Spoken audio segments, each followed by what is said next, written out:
கத்தி திரை விமர்சனம். தீபாவளிக்கு ரிலீஸ் ஆகி விஜய் ரசிகர்களை குஷிப்படுத்தி இருக்கிற படம் தான் கத்தி. இளைய தளபதி டபுள் ஆக்ஷன்ல நடிச்சிருக்கக்கூடிய படம் கத்தி. இதுல அவருக்கு ஜோடியா சமந்தா நடிச்சிருக்காங்க. இந்த படத்துக்கு இயக்கம் AR முருகதாஸ். இந்த படத்துக்கு மியூசிக் பண்ணி பட்டைய கிளப்பி இருக்கிறாரு அனிருத். இந்த படத்துல வில்லனா புதுமுகம் நீல் நிதின் முகேஷ் அறிமுகப்படுத்தப்பட்டிருக்காரு. தோட்டா ராய் சௌத்ரி, சதீஷ் இவங்கெல்லாம் கூட முக்கியமான சப்போர்ட்டிங் ரோல்ல நடிச்சிருக்காங்க. இது ஒரு தமிழ் ஆக்ஷன் த்ரில்லர் ஃபிலிம் அப்படின்னு சொல்லலாம்.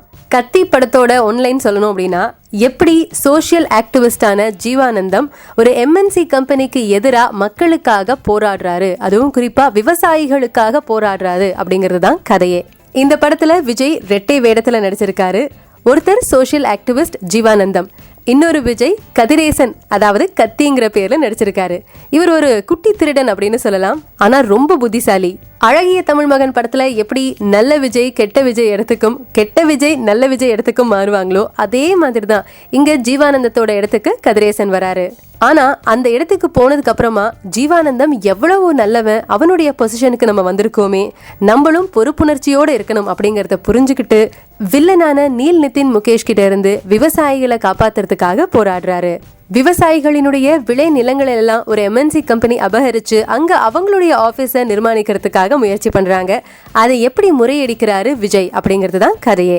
இப்படி ஒரு கதை களத்தை AR முருகதாஸ் தேர்வு பண்ணதுக்கே மிகப்பெரிய பாராட்டுகள் அவருக்கு சொல்லியே ஆகணும். அதுலயும் குறிப்பா விஜய் இந்த படத்துல எக்ஸ்ட்ரா எஃபர்ட் போட்டு நடிச்சிருக்காருன்னு சொல்லணும். ரொம்ப அற்புதமான நடிப்பை பல இடங்கள்ல வெளிப்படுத்தி ரசிகர்களினுடைய கரகோஷத்தை ஜெயிக்கிறாரு நடிகர் விஜய். வயசு ஆக ஆக விஜய் ரொம்ப அழகாகிட்டே மெருகாகிட்டே போறாருன்னு தான் சொல்லணும். இந்த படத்துலயும் ரொம்ப ஃபிட்டா ரொம்ப வித்தியாசமான மேனரிசத்தோட காட்சி கொடுக்கிறாரு.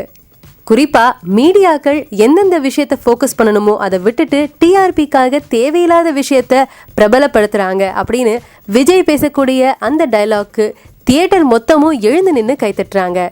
இந்த படத்துல நடிக்கிறதுக்கு தன்னை சூஸ் பண்ணினதுக்காக AR முருகதாஸுக்கு விஜய் நன்றிகள் சொன்னாராம்.